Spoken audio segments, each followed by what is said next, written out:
Ukrainian forces continues its advances east of Klishchiivka. They advance towards Opitny, Avdiivka, and south of the Axis into Kurdyumivka.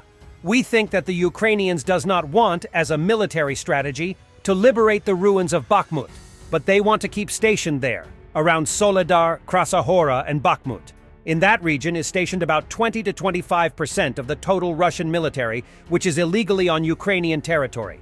This tactic is used to thin the lines. The Russians opening a new front in Avdiivka is a mistake, although we have seen all kinds of nonsense from the Russians in this war. Already there are enough sources telling us how whole Russian brigades are being moved from the eastern front towards Avdiivka. It is, in our opinion, a Russian mistake. But let's not interrupt them. The Russians have failed to make any further advances in Avdiivka in the last 48 hours, but they are still there and shelling the town. But the tactical objective of encircling Avdiivka has failed miserably. The losses are huge for the Russians, perhaps the highest so far since the fall of 2022 until today. If the Russians continue, this sector will turn into a Russian shredding machine, just like the first battle for Bakhmut was, where the Ukrainians even reached a 1 to 10 casualty ratio, 1 Ukrainian for every 10 Russians, but where over 50,000 Wagner mercenaries fought from prisons. Here, with all the covert mobilization, Putin has not managed to strengthen his forces. Most importantly, we have no indicators pointing to a massing of Ukrainian reserves in other sectors of the front. Instead, the opposite is true of the Russians, which will leave them vulnerable, at least in the eastern front. This attempt at encirclement looks from the outside more like a political objective. Let's sell the people on how we're achieving something there in Ukraine, if you're impoverished all the same. Not only does it fail them militarily, but I repeat, the operation to this point is devastating for the Russians. And let's see the battlefield.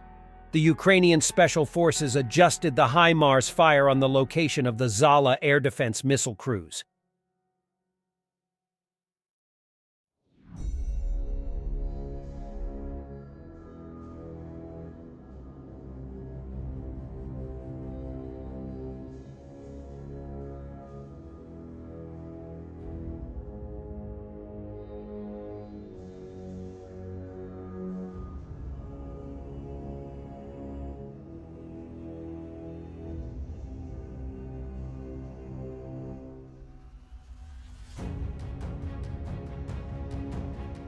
Drone operators of the 28th Mechanized Brigade skillfully fly FPV drones into Russian hideouts.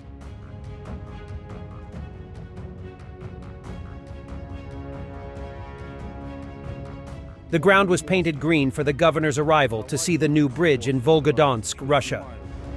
Думал, только в ментовке и в армии идиотизм полнейший.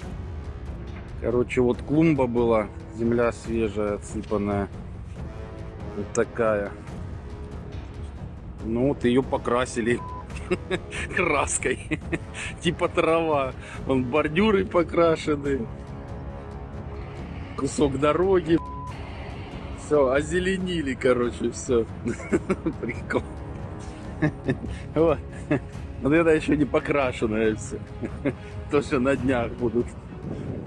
Speaking to a Chinese media corporation, Putin said that Chinese peace proposals are quite realistic and could be the basis for peace agreements.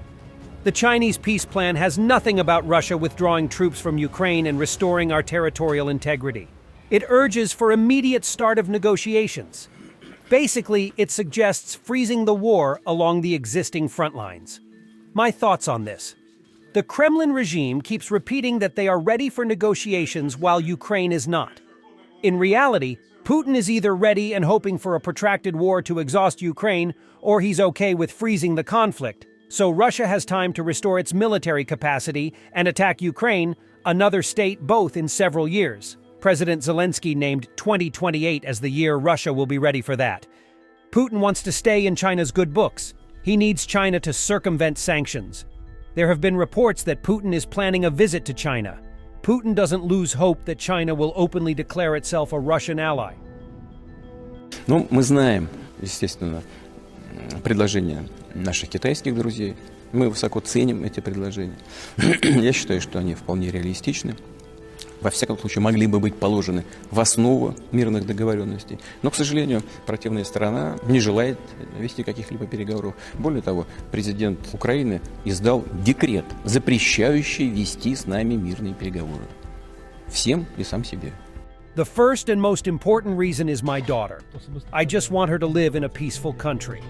The gunner of the State Border Guard Service of Ukraine with the call sign Barber could not hold back tears while answering questions about his motivation to fight.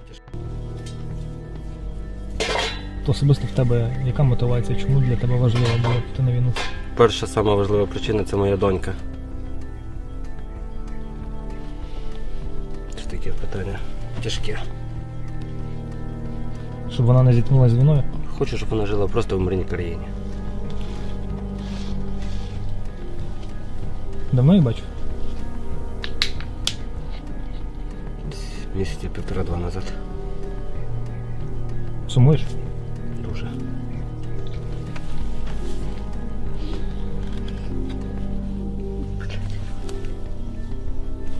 Вибачте, про доньку згадав.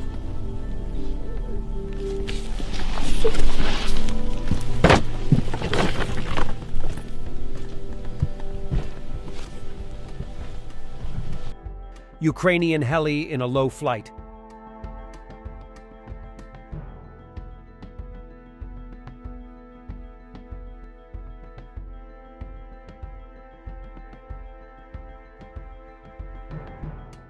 Ukrainian Nazar Doroshkovich won the GoPro $1 Million Challenge for filming a Ukrainian jet with a FPV drone. This is mind-blowing footage.